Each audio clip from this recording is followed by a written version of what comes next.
Fala galera do nono ano, matutino e vespertino, como é que vocês estão? Estamos de volta com mais uma aula de ciências, dando continuidade ao nosso assunto da hereditariedade. Nesse vídeo nós vamos falar da primeira lei de Mendel, dos experimentos de Gregory Mendel. Quem foi Gregory Mendel? Qual foi a importância dele para a ciência, né? Como que ele influenciou os seus estudos na genética moderna que nós temos nos dias de hoje. Pessoal do nono ano, gostaria de pedir a vocês que pegassem o livro de ciências do nono, abrissem o livro na página 209, 210 e na 211. Então, nestas páginas nós iremos trabalhar com os experimentos que Mendel realizou.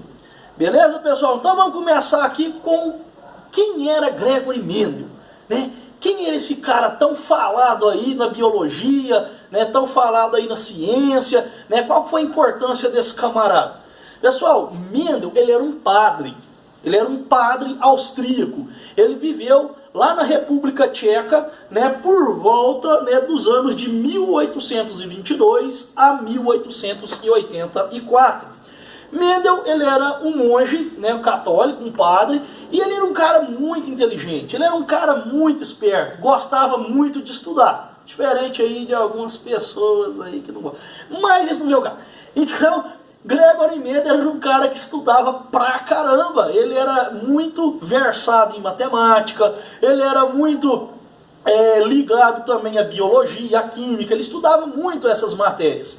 E Mendel, ele também se preocupava com a questão da hereditariedade, ele pensava o seguinte: poxa, como que os indivíduos eles conseguem transmitir as suas características para os seus descendentes? Então Mendel, ele também tinha essa preocupação, assim como Aristóteles, lá no século VI a.C., né, já deu alguma ideia falando a respeito, mas não fez nenhum experimento. Aristóteles, né, não formulou nenhuma lei, nenhuma teoria consistente. Então, no século XIX, esse padre aí, chamado de Gregory Mendel, muito inteligente, ele pegou e começou a estudar isso, né? Ele pensou, vou estudar, vou tentar descobrir como que os indivíduos transmitem as suas características para os seus descendentes. Muito bem, o que Mendel fez, pessoal? O que a gente trabalhou nas aulas a respeito desse tema?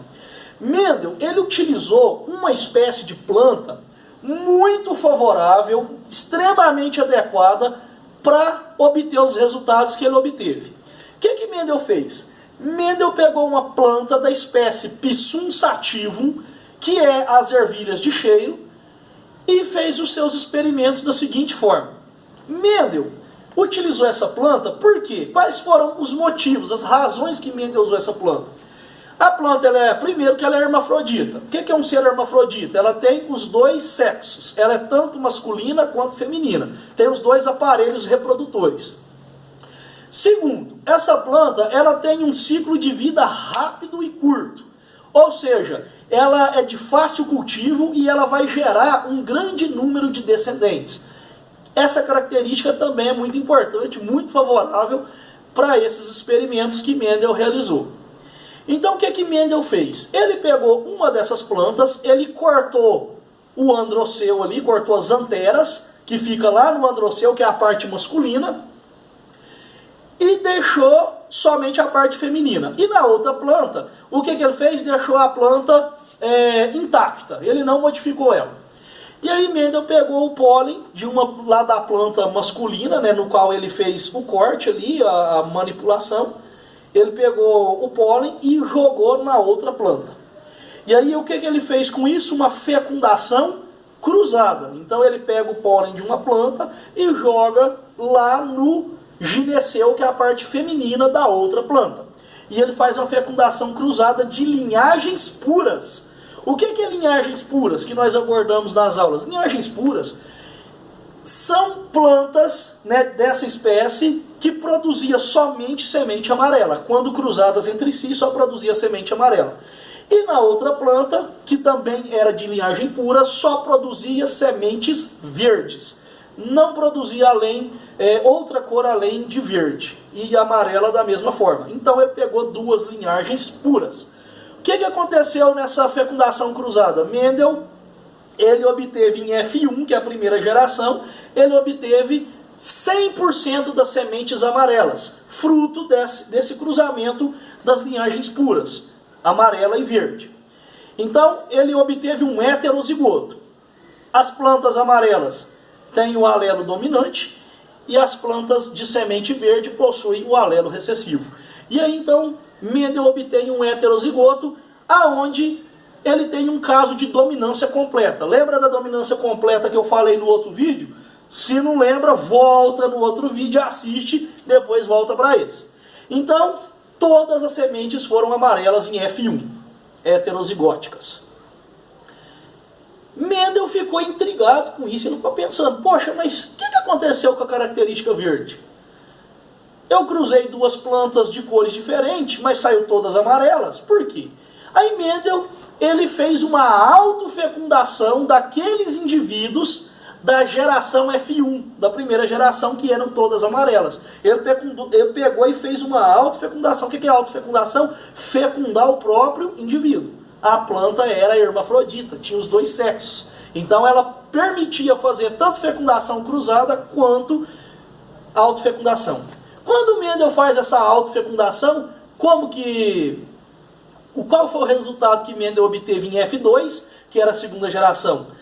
3:1. 3 sementes amarelas para uma verde. Então, ele colocou o nome de dominante e recessivo. Mendel, ele não sabia o que era gene. Mendel não sabia o que era DNA, o que era cromossomo. Esses termos, esses elementos da genética, só foram ser descobertos mais tarde. Então, na época de Mendel, não sabia o que era isso. Então, Mendel concluiu da seguinte forma: existe um fator que condiciona a característica amarela e faz com que ela seja dominante. E existe outro fator que faz com que a semente verde seja recessiva. Ou seja, é a característica que menos aparece, que é dominada, aonde a característica amarela vai sobrepor a característica verde. Então Mendel, ele falava que existia um fator que condicionava a dominância e a recessividade dos indivíduos. Nesse caso aqui, as sementes no qual ele fez o experimento. Só que nós sabemos hoje que esse fator que Mendel disse são os genes. Os genes é que vão proporcionar essa transmissão de características dominante e recessiva. Hoje nós sabemos disso, na época dele não. Para finalizar o vídeo, só para vocês terem um conhecimento aí mais detalhado, quando Mendel divulgou esses resultados, ninguém deu moral pro cara. O povo estava se lixando pro Mendel. Então, 34 anos depois, mais 3 cientistas trabalhando de forma independente, 2 agrônomos e um botânico trabalhando de forma independente, eles descobriram a mesma coisa que Mendel descobriu. Aí eles foram divulgar que Mendel estava certo. 34 anos depois, ninguém deu moral pro cara. 34 anos depois, Mendel já tinha até morrido, já tinha empacotado há muito tempo, é que outros cientistas descobriram a mesma coisa que Mendel descobriu. E aí, Mendel foi reconhecido como pai da genética, porém, já tinha falecido, infelizmente. Pessoal, esse foi o vídeo de hoje, nossa segunda aula sobre hereditariedade. Próximo vídeo, a gente vai falar de genótipo e fenótipo. A gente vai trabalhar com esse conceito. Fiquem ligados aí no grupo, E qualquer dúvida que vocês tiverem, podem estar olhando aqui no livro. O livro está bem explicativo e pode estar me perguntando também, que a gente está aí para sanar as dúvidas. Valeu, pessoal. Um abraço, muito obrigado e tchau, tchau.